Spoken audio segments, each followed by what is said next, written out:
I thought my in-laws paid for our wedding as a gift. It felt normal until the letter showed up. Ryan said, "It's just paperwork."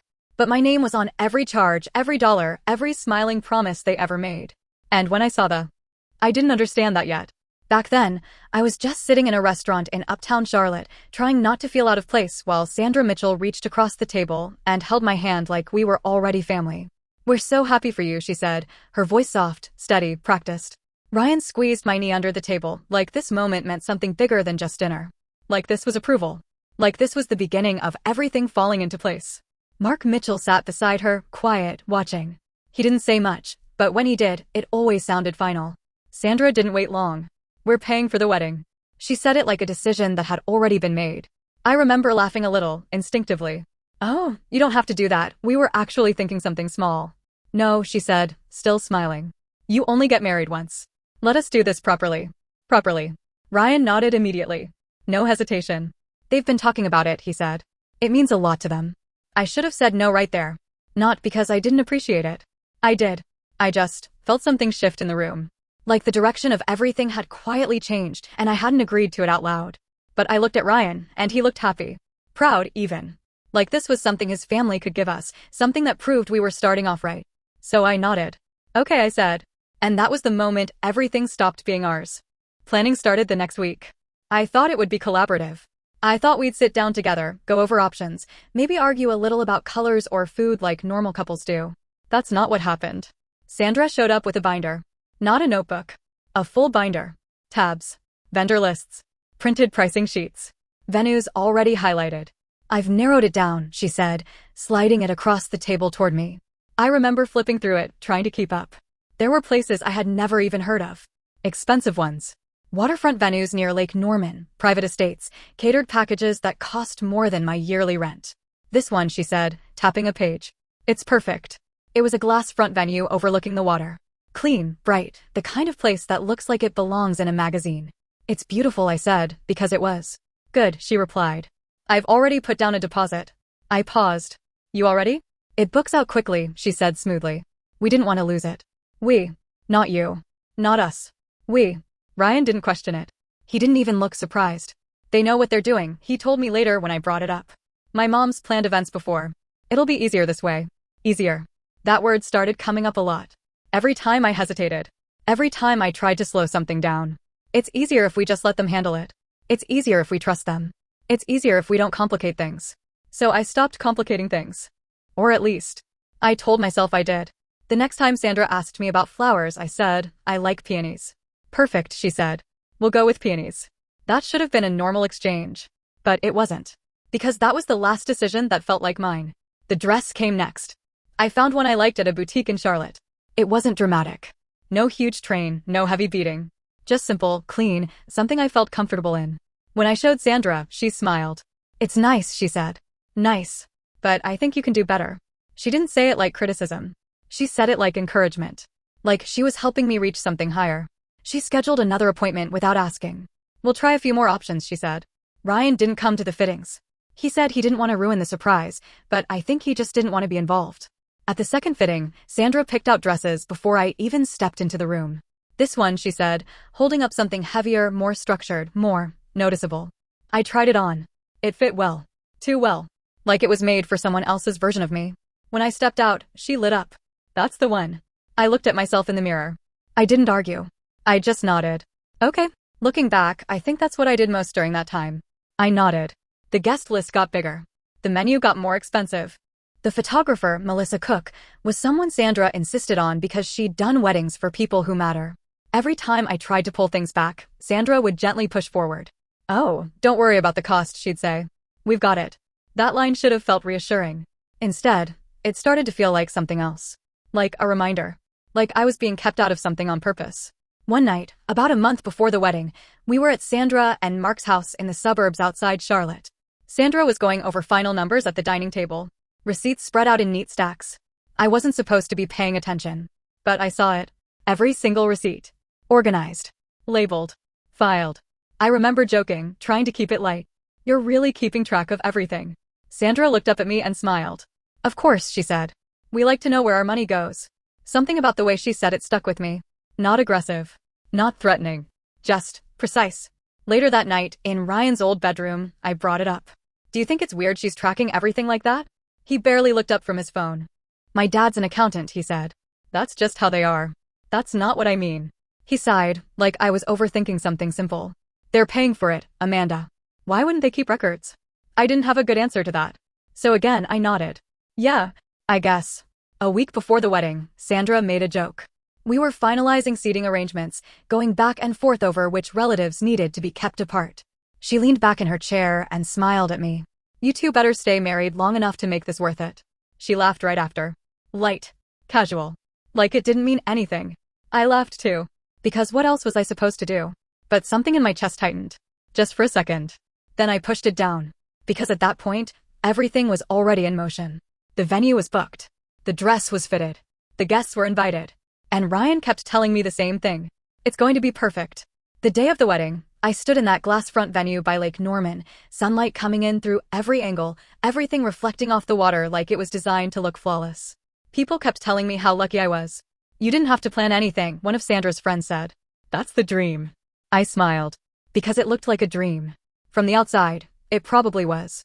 But standing there, waiting to walk down the aisle, I had this quiet, uncomfortable feeling that I couldn't explain. Like I was stepping into something that wasn't entirely mine. Like I had agreed to something without fully understanding the terms. And I remember thinking, just for a moment, I hope this doesn't come back later. Then the music started. And I walked forward anyway. The first year didn't feel like a mistake. That's the part that still messes with me sometimes. Because if everything had been bad right away, I could have walked away clean. No second guessing. No, maybe I didn't try hard enough. But it wasn't like that. At first, it felt normal. Comfortable, even. Ryan and I moved into an apartment in Charlotte not long after the wedding. Nothing fancy, but it was ours. Or at least, it felt like ours in the beginning. We built routines. Grocery runs on Sundays. Late night takeout when neither of us felt like cooking. Sitting on opposite ends of the couch, him with his laptop open, me scrolling or writing small things I never showed anyone. There were quiet moments that felt real. Like when he'd fall asleep halfway through a movie and lean into me without realizing it. Or when he'd bring home something small because he remembered I mentioned it once. Those moments made everything else easier to ignore. And there were things to ignore. Sandra didn't disappear after the wedding. If anything, she became more present. At first, it was subtle. She'd stop by on her way back from something. Text Ryan instead of me to ask when we'd be home. Drop off things we didn't ask for, decor, kitchen stuff. Things that slowly replaced what I had already chosen. It just looks better this way, she'd say, rearranging things without asking. Ryan never stopped her. Not once. The first time I pushed back, it was over something small. A set of dishes. I had picked out a simple set, something I liked. Neutral, nothing special, but it felt like mine. One afternoon, I came home from work and they were gone. Replaced with something heavier, more decorative. Sandra was in the kitchen when I walked in, acting like she belonged there. Oh good, you're home, she said. What do you think? I stared at the cabinets for a second. Where are my dishes? She smiled like I had asked something silly.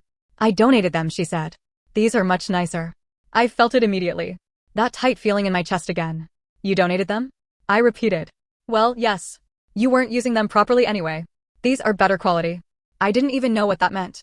Ryan walked in a few minutes later, like nothing was wrong. I looked at him. Did you know about this? He hesitated just long enough to answer the question without answering it. She mentioned she might change a few things, he said. A few things. I said. She got rid of my stuff. They were just dishes, Amanda. That was the moment something shifted. Not loud. Not dramatic. Just quiet and final. Because it wasn't about the dishes. It was about the fact that nothing in that apartment actually felt like it belonged to me anymore. And he didn't see it. Or worse, he saw it and didn't think it mattered. After that, Sandra's visits stopped feeling casual. They felt planned. Like she was checking on something. Checking on me. She'd comment on everything. How I cooked. How I cleaned. How I arranged things. Small corrections, always framed as advice. You might want to do it this way. It's more efficient if you. I used to handle things like this when I was your age. Ryan never interrupted her. Never said, that's enough. He'd just sit there, nodding along, like this was normal. Like I was the one making it uncomfortable. I started keeping things to myself. Stopped bringing things up because every conversation turned into the same loop. She means well. You're reading too much into it. It's not a big deal. So I made myself smaller. Quieter. Easier to live with. Year 2 was when the distance started. Ryan didn't change all at once. It wasn't obvious at first. Just less. Less talking. Less asking how my day was. Less looking at me like I was someone he chose. Work started taking up more of his time. Deadlines, he'd say. New project. Just a busy week. But the busy weeks didn't end. They just stretched into each other. Late nights became normal. Dinner together became rare. When he was home, he was distracted. Phone always nearby. Always face down. I noticed. Of course I noticed. But I didn't say anything at first. Because I didn't have proof. And because part of me didn't want to hear the answer. Instead, I tried to fix things. I cooked more. Tried to make home feel like something worth coming back to. Suggested we go out, spend time together, do something different. Sometimes he'd agree. But even then, it felt like he was somewhere else. Like he was going through the motions. One night, I asked him directly, "Are you happy?" It came out quieter than I expected. He looked surprised. "Of course I am," he said. But he didn't ask me the same question back. That should have been enough. But I stayed. Because leaving felt bigger than the problem I could actually prove. Year 3 was when it stopped being something I could ignore. He started sleeping with his phone closer. Taking it with him everywhere. Even to the bathroom. I told myself I was overthinking it. That I was turning into someone paranoid. Until the night everything finally made sense. He had fallen asleep on the couch. Laptop still open. TV still running quietly in the background. His phone was on the coffee table. Face up. It buzzed once. Just once. I wasn't planning to look. I wasn't. But I saw the name before I could stop myself. Ashley. And under it, "I miss you already." I froze. Actually froze. Like my brain needed a second to catch up to what my eyes had just read. I picked up the phone. My hands didn't feel steady anymore. I opened the message. And then the thread. And that's when everything I had been trying not to see finally lined up. It wasn't new. It wasn't a mistake. It wasn't something that just happened. It had been going on for months. Late night conversations. Plans. Inside jokes that didn't belong to me anymore. Things he used to say to me, repeated to someone else. I sat there on the couch, reading through all of it while he slept a few feet away. And the strangest part? I didn't cry. Not right away. I just felt empty. Like something had already ended and I was just catching up to it. I looked at him. Still asleep. Still comfortable. Like none of this existed. Like I didn't exist. And that's when I knew. This wasn't something I could fix. This wasn't something we could talk through. This wasn't confusion or distance or stress. This was a choice. And he had already made it. I put the phone back exactly where it was. Sat there for a few more minutes. Then I stood up and went to the bedroom. And for the first time since we got married, I locked the door behind me. I didn't confront him that night. That's what most people expect, right? That I would shake him awake, throw the phone at him, demand answers. I didn't. I lay in bed staring at the ceiling, replaying everything I had just read, letting it settle into something solid. Something undeniable. By the time morning came, I wasn't confused anymore. I was clear. He knocked on the bedroom door around 7. "Amanda?" His voice was still half asleep. "Why is this locked?" I opened it without saying anything and walked past him into the kitchen. He followed me. "Hey, what's going on?" I poured coffee. Took a sip. Let the silence stretch just long enough. Then I looked at him. "Who is Ashley?" That was it. No yelling. No build-up. Just the question. He froze. Not shocked. Not confused. "Caught. You went through my phone?" he asked, like that was the problem. I almost laughed. "Who is Ashley?" I repeated. He ran a hand through his hair, already looking tired. "It's not what you think." That line. Always that line. "Then tell me what it is." He didn't answer right away. And that silence told me everything I needed to know. "It just happened," he said finally, looking down at the counter. "I didn't plan it." "You've been planning it for months," I said. "I saw the messages." He exhaled like this was exhausting for him. "I didn't mean for it to get this far." That's when something in me snapped into place. Not anger. Not even sadness. Just distance. "So what now?" I asked. He looked up at me then, like he expected me to fight for him. "I think we can fix this," he said. "If we both try." We both. Like this was something I helped create. I shook my head slowly. "You already made your choice." "That's not fair," he said quickly. "I'm still here, aren't I?" I held his gaze. "Are you?" That was the first time he didn't have an answer. We tried, after that. Not because I believed it would work, but because ending a marriage feels heavier than staying in one, even when you know it's broken. We did the things people say you're supposed to do. Conversations. Long ones that went in circles. A couple therapy sessions where he said the right words, but never quite meant them. Promises that sounded good in the moment and disappeared the next day. And through all of it, one thing never changed. He didn't let go of her. I didn't need to see the messages again to know that. I could feel it. The way he checked out mid-conversation. The way his phone was always just out of reach. The way he stopped looking at me like I mattered. That's when I stopped trying. I didn't announce it. Didn't make a scene. I just let go. A week later, I called Daniel Clark. I got his number from a recommendation Emily gave me over coffee in Plaza Midwood. You don't have to decide everything today, she told me, stirring her drink. Just talk to someone who knows what they're doing. So I did. Daniel's office was in downtown Charlotte. Clean, quiet, nothing personal on the walls. He listened more than he talked. Asked simple questions. How long have you been married? Any shared assets? Do you feel safe? That last one caught me off guard. Yes, I said quickly. He's not like that. Daniel nodded. Good. That makes things simpler. Simpler. I almost laughed at that. There was nothing simple about any of this. But legally, I guess it was. No kids. No house. Just two people who needed to separate what was already falling apart. I want to file, I said. He didn't react. Just made a note. All right, he said. We can start the process. Saying it out loud felt strange. Final. Like I was stepping into something I couldn't undo. But also lighter. Like I had finally stopped pretending. When I told Ryan, he didn't fight me. That part hurt more than I expected. We were standing in the kitchen again. Same place where everything had started to fall apart. I think we should file for divorce, I said. He leaned back against the counter, arms crossed. Already? He asked. Already. Like the last few months hadn't happened. Like I hadn't been watching our marriage slowly disappear. You're still talking to her, I said. He didn't deny it. Just looked away. It's complicated. No, I said. It's not. Silence. Then he nodded once. Okay. That was it. No argument. No trying to stop me. Just acceptance. Like he had been waiting for me to say it. The process itself wasn't dramatic. No courtroom fights. No shouting. Just paperwork. Signatures. Meetings that felt more like business than the end of something that was supposed to last. We divided everything evenly. Furniture. Accounts. Small things that didn't mean much anymore. I kept the things that felt like mine. Or at least, the things that hadn't been replaced. Sandra didn't contact me during any of it. Not once. Which, at the time, felt like a relief. I thought maybe she was staying out of it. Maybe she understood that this wasn't something she could control. I was wrong.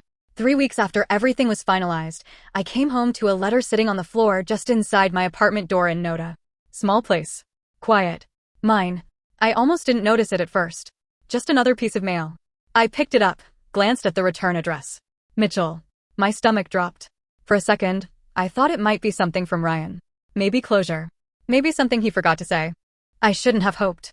I opened it standing right there in the doorway. And the moment I saw the first page, I knew this wasn't normal. It was too structured. Too clean. Itemized. Line by line. Venue. Catering. Photography. Dress. Every single detail of the wedding. Listed. Priced. Calculated. At the bottom, there was a number. $52,480. And under it, one sentence. Given the dissolution of the marriage, reimbursement is expected. I read it twice. Then a third time. Waiting for it to make sense. Waiting for it to feel like something other than what it was. My hands started to shake. Not from fear. From disbelief. I actually laughed. Out loud. Alone in my apartment, holding a bill for a wedding that was never supposed to cost me anything. And in that moment, everything clicked. The receipts. The tracking. The joke about making it worth it. None of it had been casual. None of it had been generous. It had all been documented. Prepared. Like they had always been ready for this. Like I had been part of a transaction I didn't know I agreed to. I stood there for a long time, just holding that paper. And the only thought I couldn't shake was, this isn't over. I didn't answer them right away. For the first couple of days, I just left the letter on my kitchen counter. Every time I walked past it, I'd glance at that number again like it might change if I looked at it long enough. $52,480.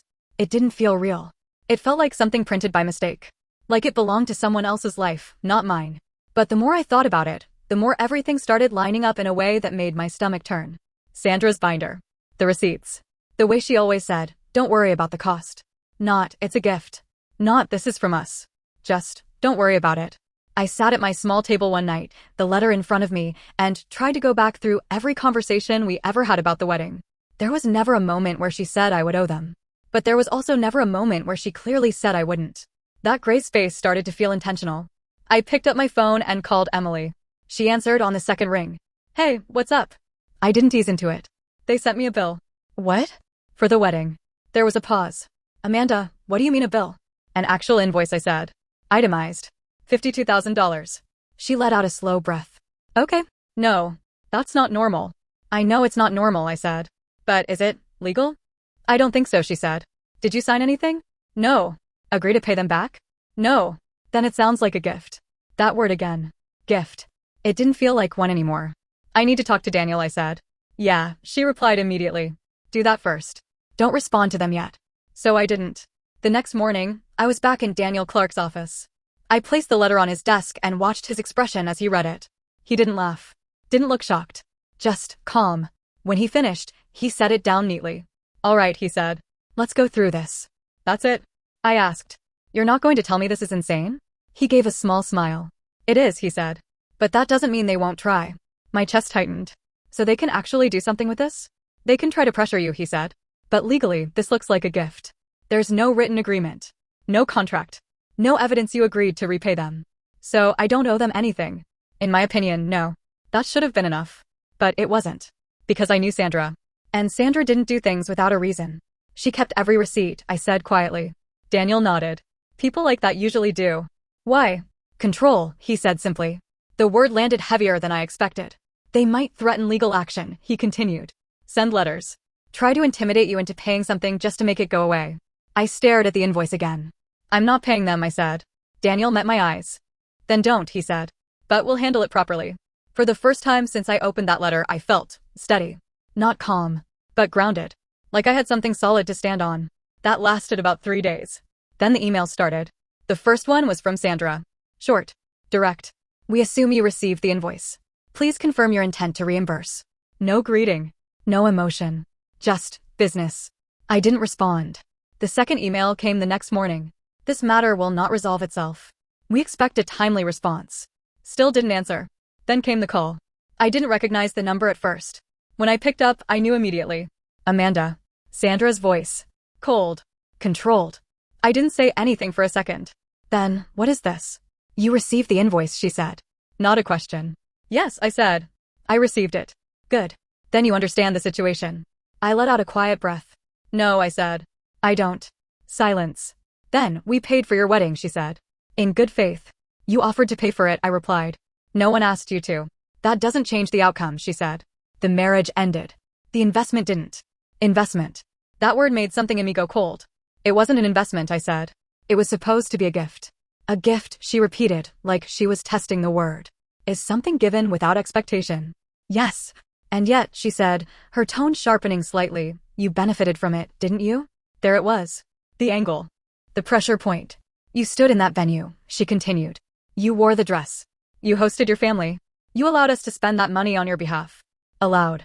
Like I had authorized something. You never said I would have to pay you back, I said. You never asked, she replied. That almost made me laugh. You're serious right now? I asked. I'm being practical, she said. Something you should consider doing as well. I closed my eyes for a second. Because part of me, just a small part, still wanted to keep this from becoming something worse. I'm not paying you, I said finally. Silence. Then, very calmly, that would be a mistake. I opened my eyes. No, I said. This is a mistake. Sending me a bill for something you chose to do. Her voice dropped slightly. You used us. That hit harder than I expected. Not because I believed it, but because of how easily she said it. Like she had already decided that was the truth. I didn't use anyone, I said. I trusted you. Another pause. Then she spoke again, softer this time. That was your first mistake. And she hung up. I stood there holding my phone, staring at nothing. My heart was beating faster now. Not from fear. From anger. Not loud, explosive anger. Something quieter. Sharper. Because in that moment, everything about the wedding changed. It wasn't generosity. It wasn't kindness. It wasn't love. It was control. Documented. Measured. Filed away for later. And now that later had come. That night, I sat at my table again. The invoice in front of me. But this time, I wasn't confused. I wasn't second-guessing. I picked up my phone and typed out a response. I kept it short. Clear. I will not be paying any amount. There was no agreement, written or otherwise. Please direct any further communication through my legal counsel. I read it once. Then sent it. And as soon as it went through, I felt something shift. Like I had finally stepped out of whatever they thought they had over me. A few minutes later, my phone buzzed. One new message. Sandra. I opened it. Just one line. You're making this harder than it needs to be. I stared at it for a second. Then I locked my phone and set it face down on the table. Because for the first time since all of this started, I wasn't the one making it harder. I was just the one refusing to play along. The next message didn't come from Sandra. It came on letterhead. Formal. Clean. Intentional. I knew what it was the second I saw the envelope sitting in my mailbox. Same weight as the invoice. Same careful presentation. Different tone. I opened it at my kitchen counter, already bracing myself. On behalf of Sandra and Mark Mitchell. I didn't even need to read the rest to understand what they were trying to do. It was written like a warning without technically being one. Words like reimbursement, reasonable expectation, amicable resolution. Carefully chosen language to make it sound like I was the one being difficult. Like I was the one refusing to do the right thing. I read it all the way through anyway. They were asking, again, for payment. But this time, there was a subtle shift. A suggestion that if I didn't cooperate, they might consider further action. I set the letter down slowly. Not panicking. Not even surprised. Just tired. Because this wasn't about the money anymore. It was about control. And they weren't done trying to get it back. I called Daniel. I got another letter, I said as soon as he answered. From them or from someone pretending to be official, he asked. Letterhead. Signed. Very polished. All right, he said. Send me a copy. I took a photo and forwarded it. There was a short pause. Then, yeah, this is pressure, he said. Not a real case. So they're bluffing. They're hoping you think they're not. I leaned against the counter. And if I ignore it? They'll escalate communication, he said. Maybe more letters. Maybe calls. But legally, they don't have much here unless there's something you're not telling me. There isn't. Then you're fine. Fine. It didn't feel like fine. But it felt manageable. That lasted about a week. Then Ryan finally reached out. Not to apologize. Not to explain. To talk. His message was simple. Can we meet? I stared at it for a while before answering. Part of me didn't want to see him at all. But another part needed to. Needed to understand where he stood in all of this. So I agreed. We met at a cafe in Plaza Midwood. Same place Emily and I used to sit, same tables, same quiet background noise. He was already there when I arrived. Sitting at the corner table, hands wrapped around a cup he wasn't drinking. For a second, it felt like nothing had changed. Then I sat down. And everything did. You look good, he said, like he wasn't sure if he was allowed to say it. I'm fine, I replied. A small silence settled between us. He shifted in his seat. They told me they sent you something. Of course they did. You mean the invoice? I said. He winced slightly. Yeah. And the follow-up letter, I added. He nodded. I didn't know they were going to do that. I held his gaze. You didn't stop them either. He looked down. It's not that simple. I almost smiled. It actually is. Another silence. He rubbed the back of his neck, avoiding eye contact. They spent a lot of money, Amanda. There it was. The first real sign of where he stood. They chose to spend that money, I said. It was for both of us. No, I said calmly. It was for what they wanted. That's not fair. Fair. I repeated. They sent me a bill for my own wedding. He exhaled slowly. They feel like you took advantage of them. That word again. Used. I leaned back slightly. And what do you think? He hesitated. And that hesitation told me everything. I think things didn't turn out the way anyone expected, he said carefully. That's not what I asked. He finally looked at me. I think you could at least help, he said. Help. Like this was a shared responsibility. Like we were still on the same side. I let that sit for a second. Then I shook my head. I'm not paying them. His expression tightened.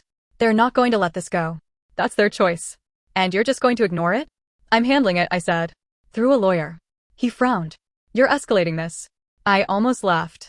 They sent a legal letter first. That's different. How? He didn't answer. Because there wasn't a good one. We sat there for a few seconds in silence. Then he said something that I think he thought would make sense. They're my parents. I nodded slowly. And I was your wife. That landed. He didn't respond. Didn't try to argue. Just looked down again, like he always did when things got uncomfortable. That same pattern. Avoid. Deflect. Wait for it to pass. But this wasn't going to pass. Not anymore. I didn't use them, I said quietly. I trusted them. And I trusted you. He swallowed. I know. Do you? Another pause. Then, softer, I didn't think it would go this far. I studied his face for a second. And realized something I hadn't fully accepted before. He wasn't going to help me. Not really. He might feel bad. He might say the right things in moments like this. But when it came down to choosing, he had already chosen. I'm not changing my mind, I said. He nodded once. I figured. We didn't stay much longer after that. There was nothing left to say. No closure. No resolution. Just confirmation. When I walked out of that cafe, I felt lighter than I expected. Not because things were better, but because they were clear. The emails kept coming after that. Less frequent, but sharper. More direct language. Less patience. Sandra stopped pretending it was about fairness. It became about pressure. Failure to respond will leave us no choice. Final opportunity to resolve. Reasonable settlement. Every message felt like they were trying a different angle, seeing which one might make me crack. I didn't respond. Not to any of them. Everything went through Daniel. Every letter, every email. And each time, the response was the same. No agreement. No obligation. No payment. Weeks passed. Then months. And slowly, the messages stopped. No court filing. No actual case. Just silence. Like they had finally realized I wasn't going to give them what they wanted. Or maybe they just found someone else to control. I didn't care anymore. Because by then, I had already started building something new. Something that was actually mine. The silence didn't feel like victory at first. It felt strange. Like I was waiting for something else to happen. Another letter. Another call. Another way for them to pull me back into something I had already walked away from. But nothing came. No more emails. No more threats. No court papers. No last attempt to scare me into paying. Just nothing. And for the first time in a long time, nothing felt good. I stayed in my small apartment in Noda. It wasn't much. Thin walls, narrow kitchen, the kind of place where you could hear your neighbor's TV if it got too loud. But it was quiet in a way that mattered. No one walking in without asking. No one rearranging things. No one watching how I lived like it was something that needed correcting. Everything in that space was mine. Every plate. Every chair. Every decision. I noticed it in small moments. Like the first time I bought dishes again. Simple ones. Nothing expensive. I stood in the store longer than I needed to, just looking at them, making sure I actually liked them. No second guessing. No one else's voice in the back of my head. Just mine. I took them home, put them away exactly where I wanted, and for some reason, that felt bigger than it should have. Like I had finally taken something back. Work changed too. I didn't stay in customer service. Not because of them. Not directly. But because after everything, I didn't want to feel stuck in something that made me feel small anymore. I started writing more. At first, just small things. Late at night. On weekends. Stuff I didn't show anyone. Then eventually, I started taking on freelance work. It wasn't stable right away. It wasn't easy. But it was mine. And that mattered more than anything. Emily checked in on me constantly through all of it. "You okay?" she'd ask. "Yeah, I'd say." And for once, it wasn't something I had to force. One afternoon, a few months after everything had gone quiet, I ran into someone I didn't expect. Ryan. It wasn't planned. I was walking out of a store in Charlotte, holding a bag of things I didn't really need but bought anyway because I could. And there he was. Standing a few feet away, looking just as surprised as I felt. For a second, neither of us moved.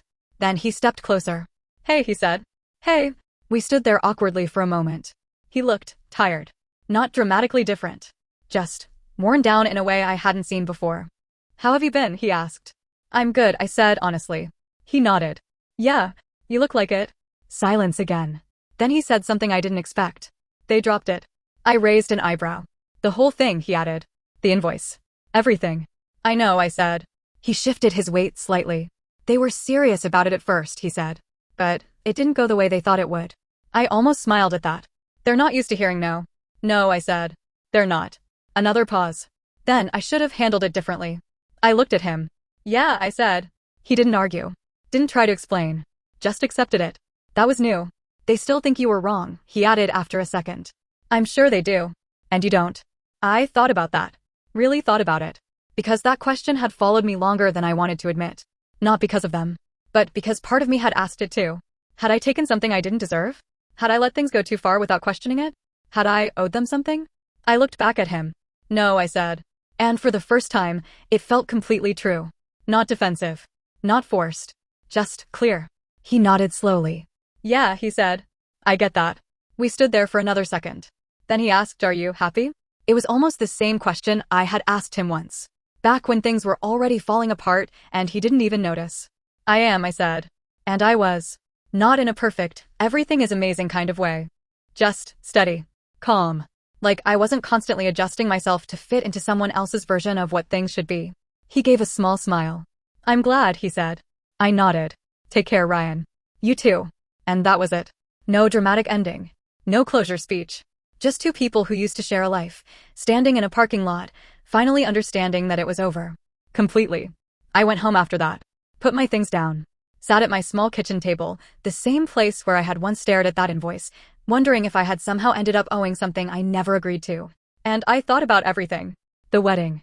The way it looked. The way it felt. The way it slowly stopped being mine long before the marriage did. And I realized something I hadn't been able to put into words before. It was never really about the money. Not for them. And not for me. For them, it was control. A way to make sure that everything stayed exactly the way they wanted it, even after things fell apart. For me, it was about whether I was allowed to say no. Whether I was allowed to walk away from something that looked perfect on the outside, but felt wrong underneath. I didn't regret leaving. Not even a little. But I do think about that moment sometimes. Sitting in that restaurant. Sandra smiling.